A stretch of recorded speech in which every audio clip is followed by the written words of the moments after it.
Why we back to live out your dreams? What it do? Miss y'all. I know you miss me. Anyway, we're gonna talk about this situation. This subject has been floating around for about 2 weeks now. Everybody been talking bad about SHERYL Swoops. I see people in Iowa, Purdue making T-shirts about SHERYL Swoops. Like this ain't SHERYL Swoops. Like we just gonna disrespect SHERYL Swoops. And this is gonna be part of my new segment. When it's all white, it's all right. And this is just what I see. This is gonna start it off.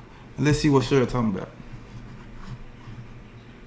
To come at me and say that I made those comments because I'm a racist. Like, first of all, black people can't be racist. But like that's the do y'all agree? Can black people be racist? I don't know. I don't know. But let's continue. farthest thing from my mind. Like, I grew up in a very small West Texas town, predominantly white. My best childhood friend is white. Went to predominantly white college, won a national championship. Pretty much everyone on the team was white. Like, we're sisters to this day. Like that's not a part of my DNA.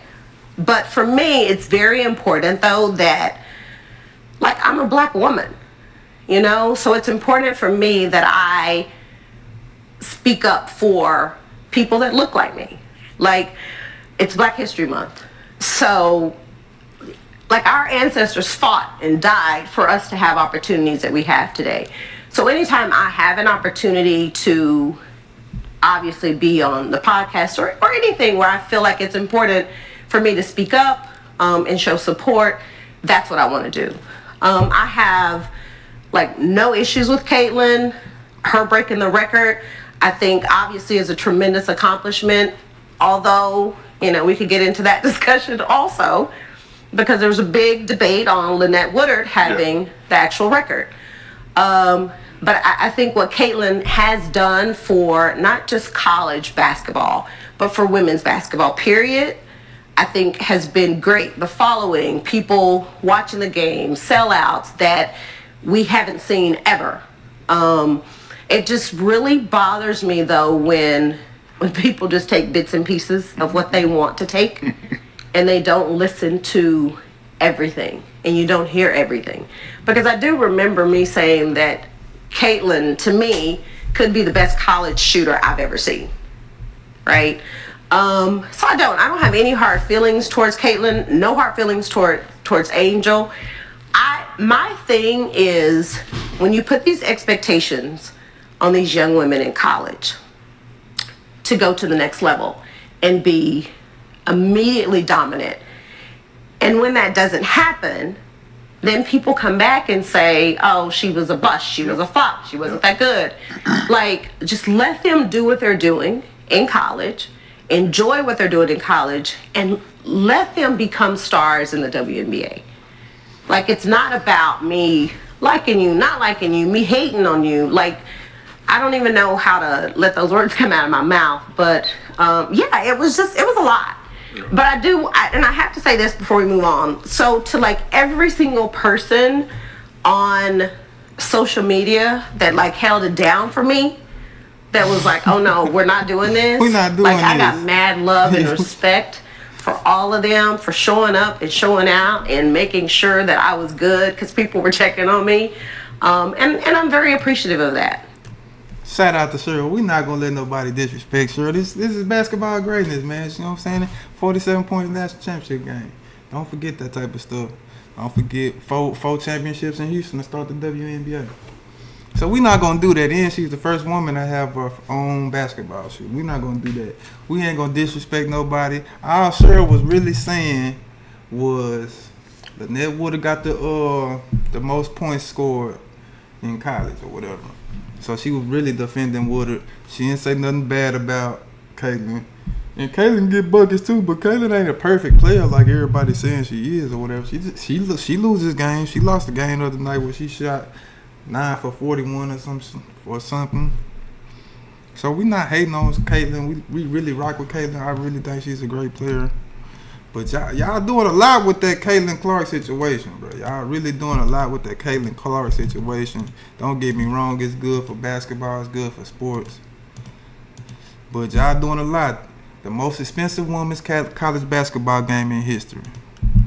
Let's talk about it.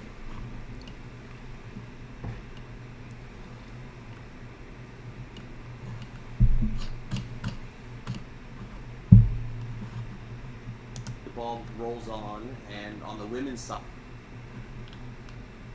we have arguably what I would say is the most expensive game in women's college basketball history coming up this week between Iowa and Ohio State. I would ask you, Mike, I mean, this seems insane to have to buy a ticket for $500 to see a regular season game in any sport, let alone women's basketball. $500 to get in, $577 the average price. I'm not understanding this. Like, I mean, even when you've gone to Final Four games, you end up paying $200, $300, $400. Why is this so expensive? Well, remember, Craig, this is secondary market. This is not University of Iowa saying, hey, look, Caitlin's really popular, so let's cash in. This is what happens through the various secondary ticket sites, and that's all driven by supply and demand. So on the one side, you have the fan who would love to go but can't because the price is so. We ain't tripping. Prices of ticket gonna be what it is. Everybody gonna get behind the Ohio, Iowa and stuff. They gonna get behind something that looks like them or whatnot. So we get it, and she can compete with everybody. She's one of the best players in the nation. So we get it. I get what's going on.